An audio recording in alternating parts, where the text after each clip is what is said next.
하나님 말씀 보겠습니다. 구약성경 레위기 19장 11절부터 18절까지 말씀입니다. 레위기 19장 11절부터 18절까지 말씀입니다. 한 절씩 교독하겠습니다.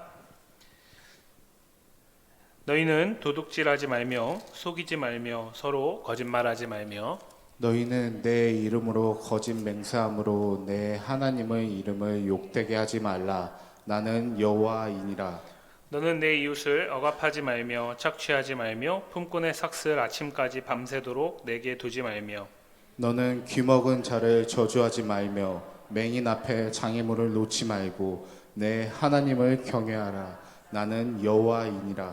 너희는 재판할 때에 불의를 행하지 말며 가난한 자의 편을 들지 말며 세력 있는 자라고 두둔하지 말고 공의로 사람을 재판할지며 너는 내 백성 중에 돌아다니며 사람을 비방하지 말며 내 이웃의 피를 흘려 이익을 도모하지 말라.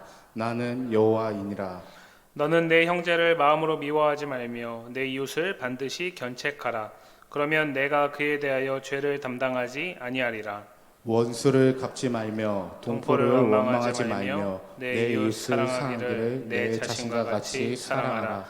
나는 여호와이니라. 아멘. 레위기 19장 두 번째 시간입니다.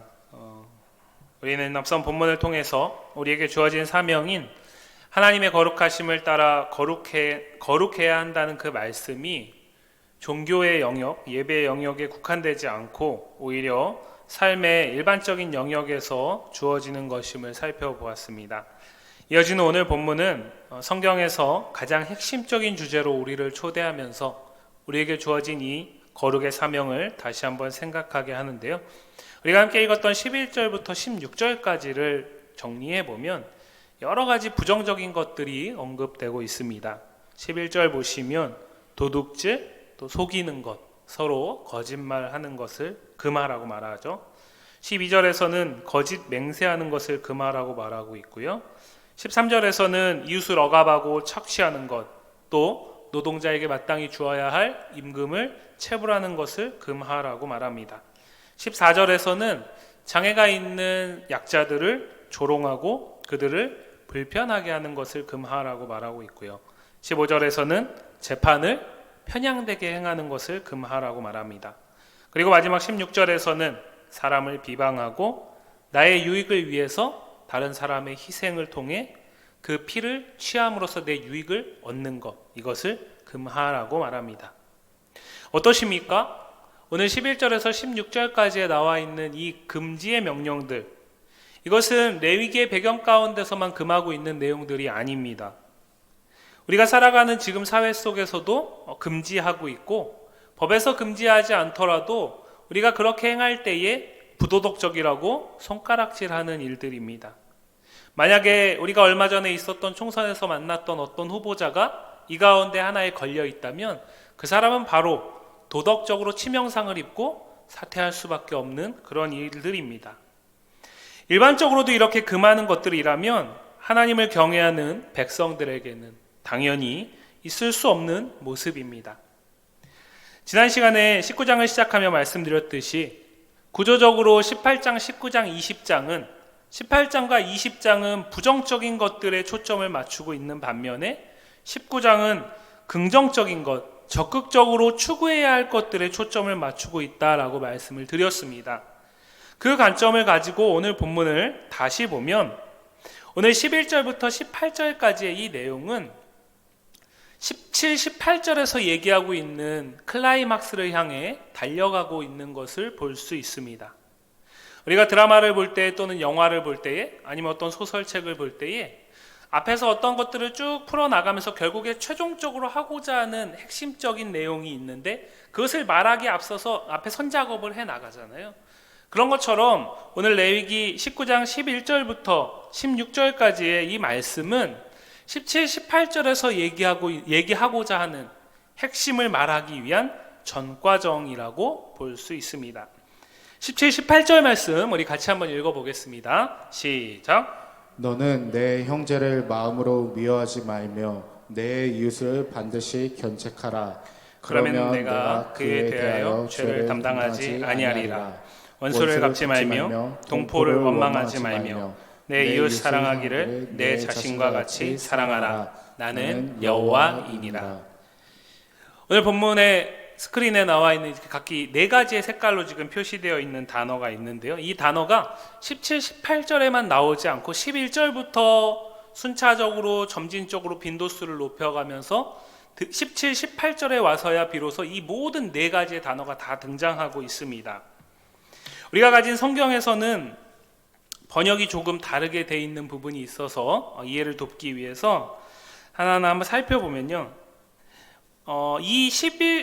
우리가 가진 성경에서 제일 많이 나오는 단어는, 화면 다시 한번 보여주십시오. 17절에 나오는 저기 보라색으로 표시되어 있죠. 이웃이라는 표현입니다. 근데 저 이웃이라는 저 단어는 11절에서는 우리가 가진 성경에서 서로라고 번역되어 있고 15절에서는 사람으로 번역되어 있습니다. 그래서 학자들은 히브리 원문의 의미를 살려서 이것을 어떻게 번역하기를 권하냐면 지인으로 번역하기를 권합니다. 지인, 그러니까 내 가족은 아니지만 내가 잘 아는 가까이에 있는 사람을 얘기를 하는 것입니다. 그 다음으로 또 3번 나오는 단어가 있는데 그것이 우리 화면에 나오는 마지막 단어, 녹색으로 표현되어 있죠. 저 이웃으로 번역된 단어입니다. 저것은 동일하게 13절과 16절에서도 이웃으로 번역되어 있습니다.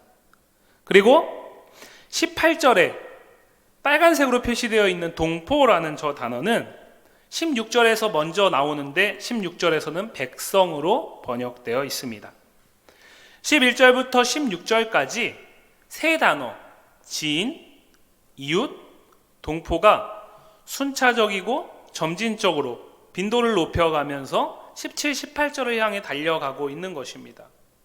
그리고 17, 18절에서 이 세 단어가 다 등장하기 앞서서 한 번도 나오지 않은 한 단어가 나오는데 그것이 첫 번째에 나오고 노란색으로 표시되어 있는 형제입니다. 이런 표현 방식을 통해서 우리는 앞서 이미 본문을 한번 살펴봤습니다. 18장부터 우리가 본문을 살피면서 계속해서 반복되는 표현이 무엇이었죠? 나는 여호와다라는 표현이었습니다. 오늘 본문에 나오는 이 말씀들은 세상에서, 우리가 살아가는 세상에서도 도덕적이고 윤리적이고 법적으로 금지하는 내용이지만 나는 여호와다라는 것을 전제하지 않고 이 말씀을 아무리 행한들 의미가 없습니다. 그러나 나는 여호와라는 것을 전제함에도 불구하고 이 말씀을 행하지 않는다면 그것은 우리에게, 그리스도인 된 우리에게 심각한 문제를 야기할 수 있습니다. 이처럼 레위기를 기록한 히브리어는 독특한 서술의 방식으로 메시지를 부각시키는 방법들을 취하고 있는데 오늘 본문이 바로 반복되는 단어, 빈도수와 순서를 통해서 중요한 하나의 핵심 메시지를 향해 달려가고 있고 그 핵심 메시지는 18절 말씀에 나옵니다. 18절 말씀 다시 한번 읽겠습니다. 시작. 원수를 갚지 말며 동포를 원망하지 말며 내 이웃 사랑하기를 내 자신과 같이 사랑하라. 나는 여호와이니라. 레위기 19장을 시작하면서 레위기 19장은 큰 명령 하나가 전제에 깔려 있습니다. 그것은 무엇이냐면 나는 거룩한 여호와다. 그렇기 때문에 너희도 거룩해야 된다라는 하나님의 명령이 19장 2절에서 먼저 나오고 있고 그 가운데서 하나님의 명령을 따라 구속함을 입은 하나님의 백성들이 적극적으로 추구해야 할 삶의 양식을 오늘 본문은 이웃 사랑하기를 내 자신과 같이 하라라는 명령으로 종결짓고 있습니다. 그런데 이 말씀은 우리가 너무나 잘 아는 말씀입니다. 이 말씀은 십계명을 요약한 것일 뿐만 아니라 예수님께서는 율법과 선지자라고 말씀을 하셨고 사실은 성경 전체에서 얘기하고 있는 핵심 메시지 가운데 하나는 하나님을 사랑하는 너희여 내 몸과 같이 너희의 이웃을 사랑하라는 메시지입니다.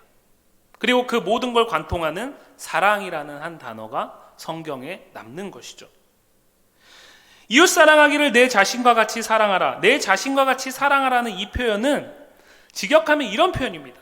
너는 너같이, 네가 너한테 원하는 바, 네가 너한테 주고 싶은 그것을 너의 이웃에게도 똑같이 하고 똑같이 주라는 것입니다. 신약시대의 상황에서 예수님은 한 율법 교사와의 대화에서 이 말씀을 재해석하시는데요. 누가복음 10장에 나오는 한 율법 교사가 예수님을 시험하러 찾아왔습니다. 그리고 이렇게 질문합니다. 무엇을 하여야 영생을 얻을 수 있습니까? 그 질문에 예수님은 이렇게 반문하십니다. 그래, 너는 네가 지금까지 알고 있는 그 율법에 어떻게 해야 영생을 얻을 수 있다라고 기록되어 있느냐라고 반문하십니다. 그리고 이 한 율법 교사는 이렇게 답합니다.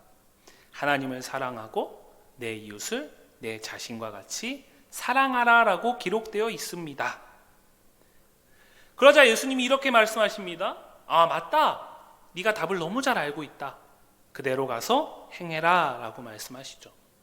그런데 이 사람은 예수님을 시험하러 왔기 때문에, 예수님에게 뭔가 꼬투리 잡을 것을 찾으러 왔기 때문에 질문을 이어갑니다. 누가복음 10장 29절 말씀입니다. 그 사람이 자기를 옳게 보이려고 예수께 여짜오되 그러면 내 이웃이 누구니까? 이 어리석은 질문에 대해서 예수님은 우리가 너무나 잘 아는 선한 사마리아인의 비유를 통해서 대답하십니다. 그런데 이 율법교사의 질문에 대한 답은 이미 구약 성경인 오늘 본문에, 이 율법교사가 너무나 잘 알고 있었던 그 오늘 본문에 주어져 있습니다. 이웃은 누구입니까? 가깝게는 나의 형제, 그리고 내가 잘 아는 지인, 그리고 내 옆에 있는 이웃, 그리고 모든 이스라엘 민족을 포함합니다. 쉽게 말씀드리면 이스라엘 땅 안에서 나를 제외한 모든 사람들이 이웃이라는 것입니다. 그런데 오늘 레위기 19장은 여기에서 머물지 않고 한 걸음 더 나아가 내 이웃이 누구이니까? 라는 이 질문에 이웃의 의미를 확장시키고 있는데요. 레위기 19장 33절과 34절 말씀입니다. 같이 읽겠습니다. 시작. 거류민이 너희의 땅에 거류하여 함께 있거든 너희는 그를 학대하지 말고 너희와 함께 있는 거류민을 너희 중에서 나은 자 같이 여기며 자기같이 사랑하라. 너희도 애굽 땅에서 거류민이 되었었느니라. 나는 너희의 하나님 여호와이니라. 여기서 지금 노란색으로 표시되어 있는 자기같이 사랑하라라고 번역되어 있는 이 표현이 우리가 앞에서 살펴봤던 18절에 나오는 너는 너같이 사랑하라라는 표현과 똑같은 단어입니다. 이 표현을 레위기 19장을 마무리하는 과정 속에서 다시 한번 언급하면서 여기에서는 이웃 사랑해야 할 대상을 형제, 지인, 이웃, 민족을 넘어서 어디까지로 확대하고 있습니까? 거류민입니다. 18절까지는 이스라엘 민족 안에, 이스라엘 땅 안에 내가 아닌 모든 사람이라 할 수 있지만 그 이스라엘이라는 민족을 벗어나지 않았습니다. 그러나 오늘 33절과 34절 말씀에서는 이 민족적 장벽, 이 한계를 넘고 있습니다. 그러면서 그 이유를 무엇이라고 말씀하시죠? 너희가 애굽에서 그렇게 지내지 않았었니? 라고 말씀하시는 겁니다. 이스라엘이 출애굽 이전 애굽에서 거류민, 좋게 말해 거류민이죠. 노예로 지내던 때 그 땅에 살던 애굽인들은 이스라엘 노예들을 학대했습니다. 억압했습니다. 그리고 자기들 뜻대로 부려먹었습니다. 그 모멸감을 너희가 다 알지 않니? 그 부당함을 너희가 다 알지 않니? 그러니까 너희는 그렇게 하지 말라는 것입니다. 갑질을 당한 사람이 그 갑질의 모멸감과 그 갑질의 고통을 누구보다 잘 알기 때문에 본인이 갑의 자리에 위치했을 때 절대로 갑질하지 말라는 것입니다. 쉽게 말씀드리면. 그런데 이것은 그렇게 하지 않는 것을 넘어서서 무엇이라고 말합니까?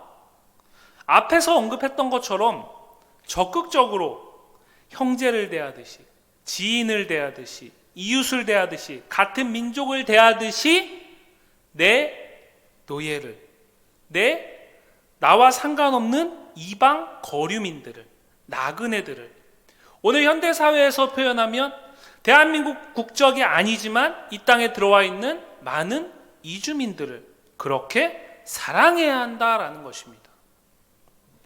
왜 그럴까요? 이는 시내산에서 율법이 주어지기 이미 이전에 하나님께서 그 언약 이전에 주셨던 한 언약을 우리에게 떠올리게 하는데요.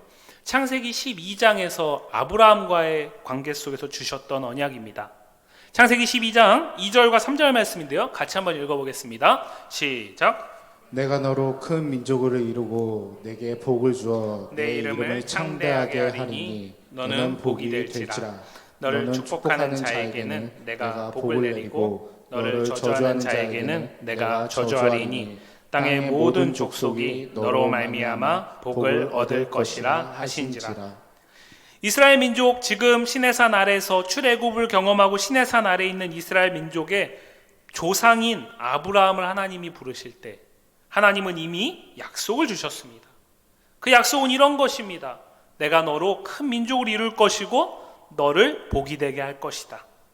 나아가 너로 큰 민족을 이루는 그 목적은 너로 인해서 땅의 모든 족속이, 이스라엘뿐만 아니라 모든 다른 열방들이, 다른 민족들이 복을 얻게 하기 위한 것이다. 그렇게 할 것이다. 그리고 그 방법을 시내산 언약 가운데서 하나님은 언약을 더 구체화시켜가는 과정 속에 율법을 주신 것입니다. 하나님이 이스라엘 백성에게 지금 시내산에서 언약을 주신 이유, 율법을 주신 이유, 우리가 19장으로 국한시키면 나의 거룩함을 따라서 너희도 거룩을 이루어내야 한다라는 이 말씀을 주신 이유는 이스라엘 민족의 융성과 부흥, 그들의 평안과 안정만을 위한 것이 아니라 이스라엘 민족을 택하셔서 아브라함에게 약속하신 그 약속대로 모든 다른 민족, 여타 다른 민족이 복을 얻게 하기 위한 것임을 말하고 있습니다. 그리고 오늘 본문은 그 방법이 내가 아닌 모든 다른 사람들을 나와 같이 사랑하는 것이다 라고 말하고 있습니다. 레위기는 구속함을 입은 이스라엘 백성에게 주어지는 하나님 나라 삶의 방식으로서의 거룩을 말하고 있습니다. 구약 성경에서 레위기가 그렇다면 이와 마찬가지의 이야기를, 비슷한 이야기를 하고 있는 신약 성경에 또 하나의 메시지가 있는데 그곳에서 예수님은 이 가르침을 이렇게 재해석하십니다. 마태복음 5장부터 7장까지에 나오는 우리가 흔히 산상수훈이라고 알고 있는 말씀입니다. 산상수훈의 말씀은 복음이신 예수님이 이 땅에 오심으로 시작된 그의 나라의 가치, 그리고 그 나라의 백성들의 삶의 방식에 대한 가르침입니다. 이 산상수훈의 말씀 속에서 예수님은 산상수훈의 마무리하는 과정 속에서 이 말씀을 다음과 같이 재해석하셔서 선포하시는데요. 마태복음 7장 12절 말씀입니다. 같이 읽겠습니다. 시작. 그러므로 무엇이든지 남에게 대접을 받고자 하는데도 너희도 남을 대접하라. 이것이 율법이요 선지자니라. 이는 흔히 우리가 황금률이라고 부르는 말씀입니다. 예수님은 산상수훈을 통해서 내가 대접받고자 하는 대로 남을 대접하는 것이 곧 모든 사람을 자신과 같이 사랑하는 것이다 라고 말하고 있습니다. 우리는 누구도 오늘 레위기 본문에서 나오는 이웃에게 억압을 받거나 내가 열심히 일한 이후에 그 노동을, 임금을 체불하는 일을 겪고 싶어 하지 않습니다. 우리는 누구도 재판정에서 불이하게 편벽된 재판을 받기를 원하지 않습니다. 그러한 일을 겪지 않으려면 어떻게 해야 할까요? 오늘 본문은 내가 먼저 남에게 그렇게 하지 말라는 것입니다. 자, 그런데 오늘 말씀이 이렇게만 끝나게 되면 이것은 그냥 도덕과 윤리를 얘기하는 것 같지만 그렇기 때문에 전제에 무엇이 있는 것입니까? 하나님이 거룩하시기 때문에 너희는 거룩을 이루어내는 삶 속에서 이렇게 하지 말라는 것입니다.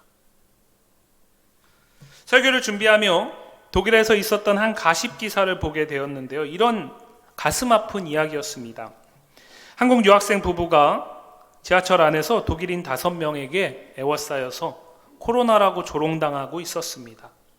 그 가운데 그러지 말라고 말하는데도 그들이 멈추지 않자 이 한국인 유학생 부부가 독일 경찰에게 신고를 했습니다.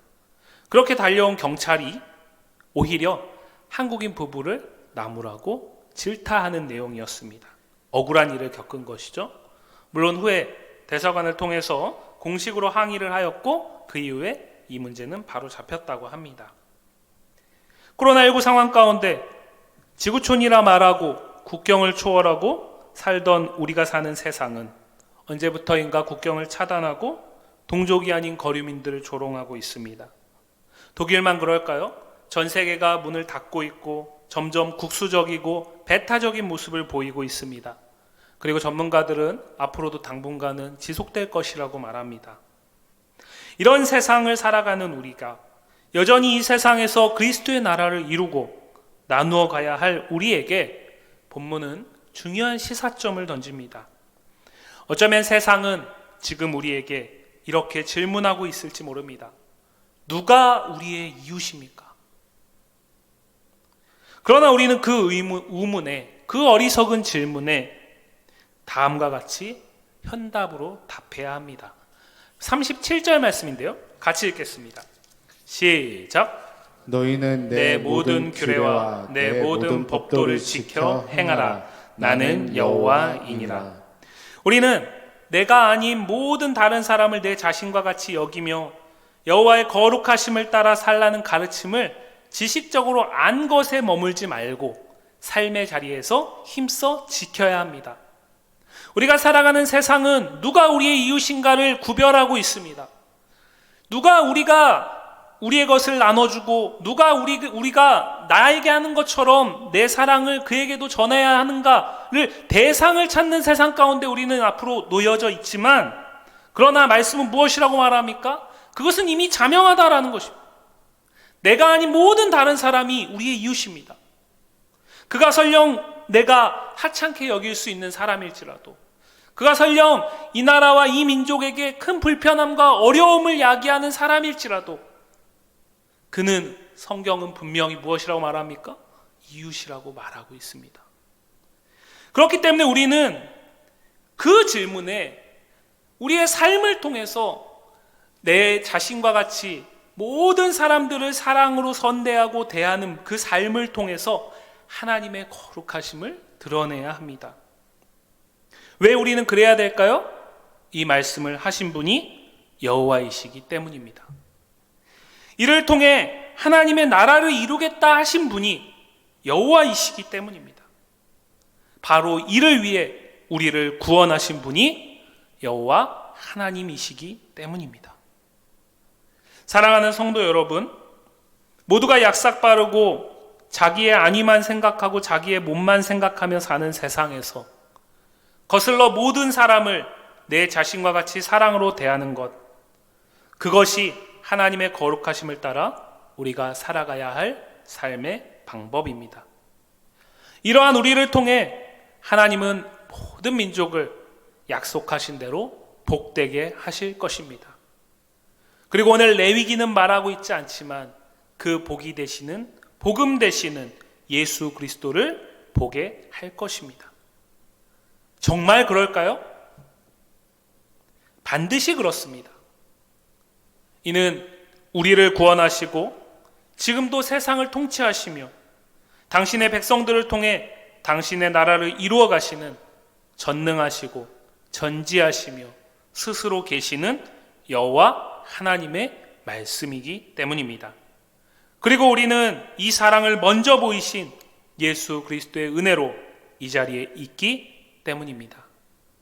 이 믿음으로 나를 넘어, 우리를 넘어 모든 사람들을 자신과 같이 사랑하며 하나님의 거룩함을 따라 거룩을 살아내는 모든 성도와 교회이기를 주님의 이름으로 간절히 소망합니다.